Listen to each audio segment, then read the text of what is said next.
Uno de los sucesos más importantes de la historia moderna fue la revolución bolchevique, ocurrida en el Imperio Ruso en 1917.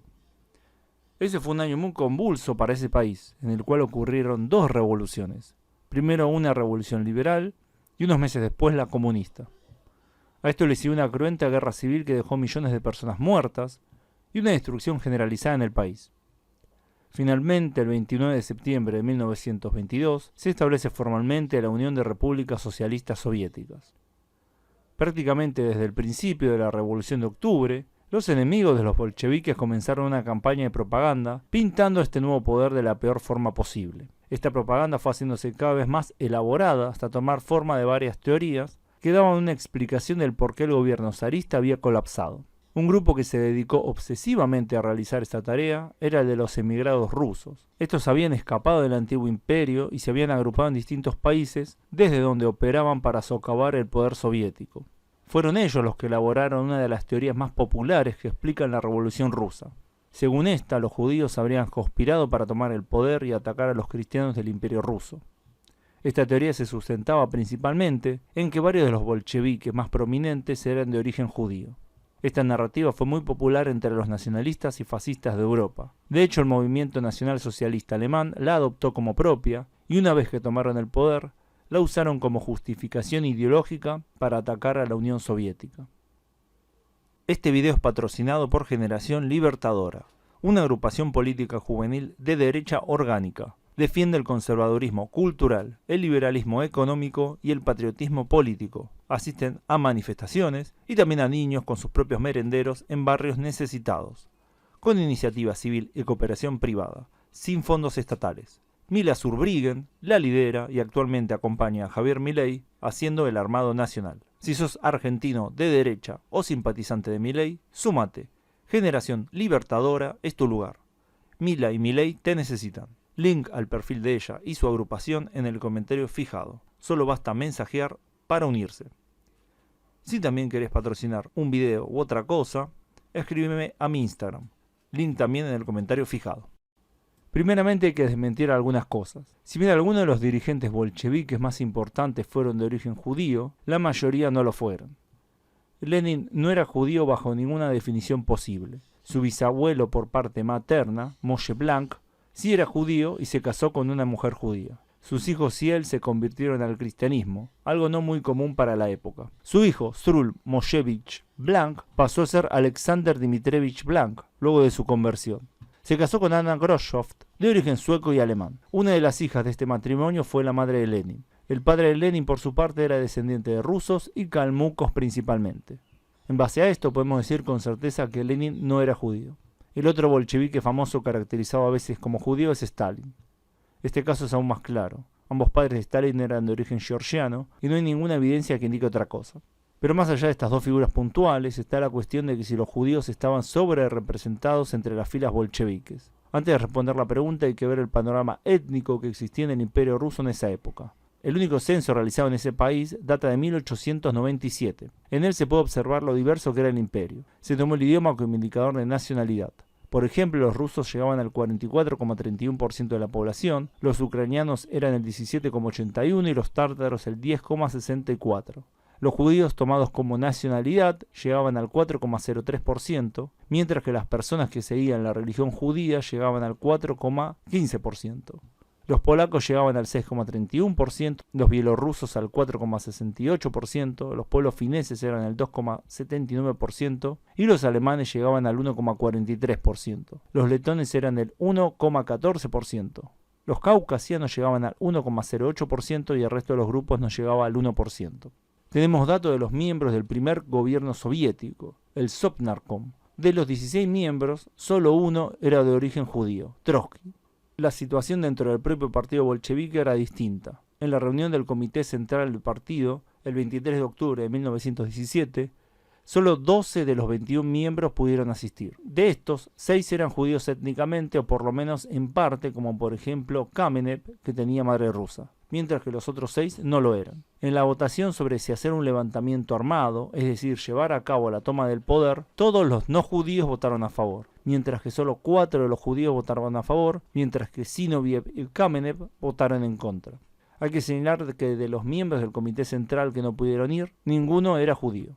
De todas formas, es posible ver que sí, el Comité Central de los bolcheviques tenía una sobrerepresentación de los judíos, que eran casi el 30% del mismo. Si tomamos los datos desactualizados del censo ruso, entonces habría una sobrerepresentación de 5 veces de ese grupo. Pero si vamos más hacia atrás incluso, podemos ver que los judíos estaban aún más sobrerepresentados, pero en la facción contraria a los bolcheviques. Recordemos que los bolcheviques eran la facción más militante del Partido Obrero Socialdemócrata de Rusia, cuya otra facción eran los mencheviques. Estos tenían una visión mucho más moderada de cómo realizar el cambio político y se opusieron a la toma del poder por parte de los bolcheviques. La gran mayoría terminó en el exilio luego de la victoria soviética. En el Congreso de 1907 se puede ver que los judíos eran el 22,7% de los mencheviques y el 11,4% de los bolcheviques respectivamente. Los bolcheviques eran más rusos étnicos que los mencheviques, que tenían más miembros de las minorías. La sobrerepresentación de los judíos en algunas de las organizaciones bolcheviques es bastante entendible si tomamos en cuenta que la población del Imperio ruso era entre un 75 y 80% analfabeta. Es decir, alrededor del 20 o el 25% de la población del imperio podía leer y escribir. La población judía asentada en Rusia tenía una cultura que impulsaba el alfabetismo, por lo que tenían índices mucho más altos que rondaban el 75 u 80% de alfabetismo. Esto es si no tomamos la población judía de Polonia, donde las comunidades que vivían allí eran mucho más pobres y mucho menos educadas por distintas razones históricas. No es casualidad que ningún comunista prominente sea judío polaco. Por último está la cuestión del financiamiento de los bolcheviques. Según esta visión judeocéntrica, los financistas de la revolución fueron capitalistas de origen judío. El más citado es el banquero Joseph Swift. Y es cierto que Swift prestó dinero a Rusia luego de la revolución liberal. Swift facilitó dinero al gobierno provisional de Alexander Kerensky, pero luego de la segunda revolución, Swift cortó toda financiación y de hecho empezó a financiar movimientos antibolcheviques. Su actitud hacia la Unión Soviética fue hostil totalmente. Si tomáramos esta manera de pensar centrando nuestra atención en un grupo étnico o nacional, como promotor de la Revolución Rusa, entonces hay tantas o incluso más evidencia para acusar a Alemania como causante de esa revolución. Fue el gobierno alemán el que facilitó el regreso de Lenin al Imperio Ruso, factor sin el cual la revolución bolchevique no hubiera sucedido. Pero no solo eso. El Estado alemán de posguerra fue el principal socio comercial y diplomático de la Unión Soviética. Esto se formalizó en el Tratado de Rapallo firmado el 16 de abril de 1922.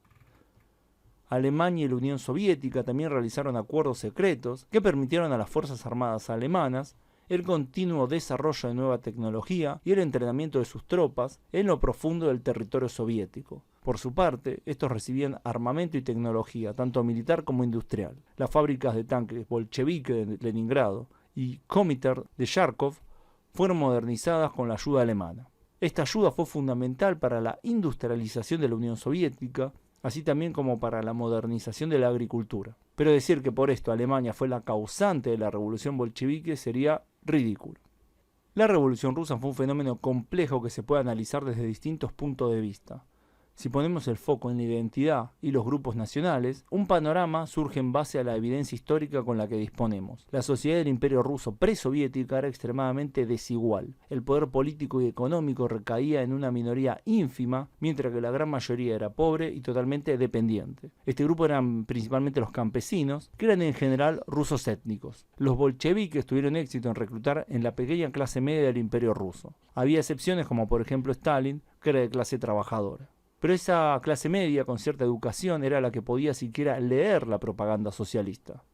Este filtro cultural educativo hizo que ciertos elementos étnicos estuvieran sobre representados en la fila de los partidos políticos, incluidos los socialistas. Poco después de la guerra civil, el partido bolchevique había reclutado cientos de miles de nuevos miembros. Este nuevo partido era mucho más representativo de la población del país que el partido original. En este los rusos étnicos estaban sobre representados, al igual que los judíos. Pero no eran estos los grupos más sobrerepresentados. Los letones, los lituanos, los estonios, los polacos, los osetios y los finlandeses eran los grupos más sobrerepresentados.